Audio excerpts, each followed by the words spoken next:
on the front of Victor Emanuel.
It's interesting when you look at these stairs to see that people tend to walk against the railing, which is why it's worn down here.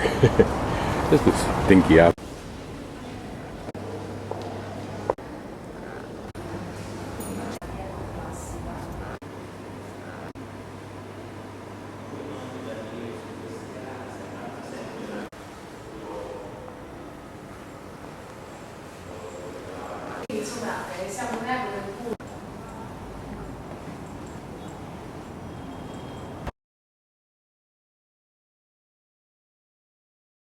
Of all the irrational policies regarding cameras and videos, this museum, Capignola, has it maxed out. You can use a camera, but not flash, but you can't use a video.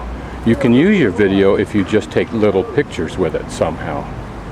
To me, this is absolutely stupid. It makes no sense. There's no logic to it that I can see whatsoever, particularly when you consider you can go into the greatest museums here, like the National Museum, the Sistine Chapel, believe it or not, and all of the Vatican using your video. Even though the Sistine Chapel says you can't, you can. The guards let you.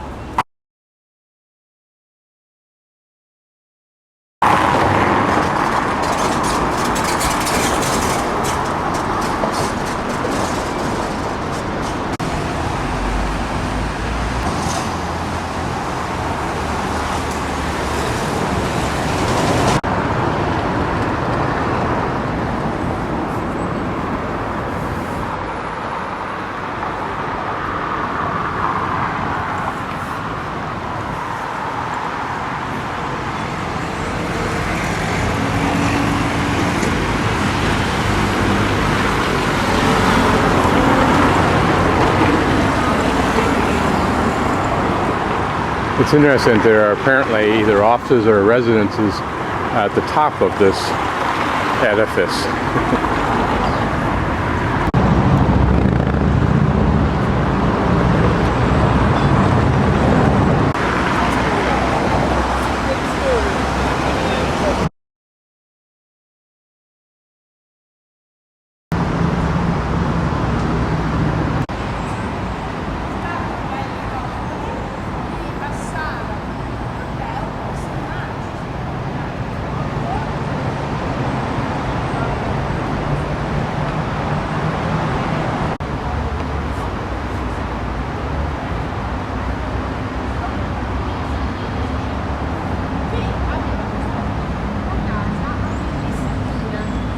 So while these columns form the corner of a building coming towards me and away to my left, here are a couple more columns that appear to be the entrance and define another building. And you can see down along this wall that there are even more columns.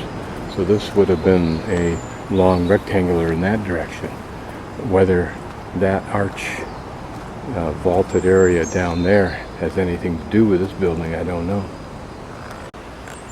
And behind me are remains of what I think is the main theater.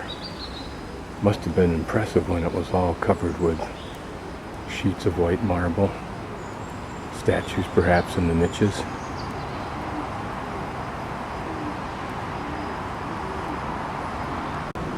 Another very pretty building, relatively new, I suspect. By that I mean the last 150 years. Here are a group of kids being totally bored to death.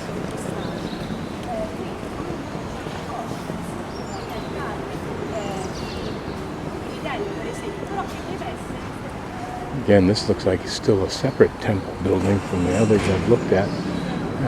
Presumably there's just one was torn down, the other was built. Looks like the remains of some frescoed work or mosaic work perhaps up there.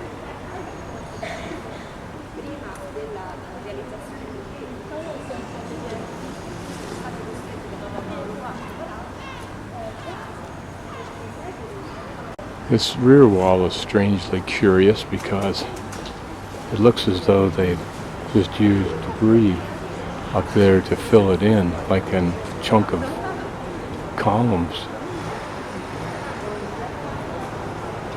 It's curious how this column in the center has deteriorated. It looks like the outer surface is exfoliated to some degree, and there's of course their rib cage method of trying to contain that self-destruction. It appears from the bases here that this building continued right along. There's another base under the ground. There's a column sticking up. How far down it went, don't know, but at some point it was all filled in, these buildings built on top.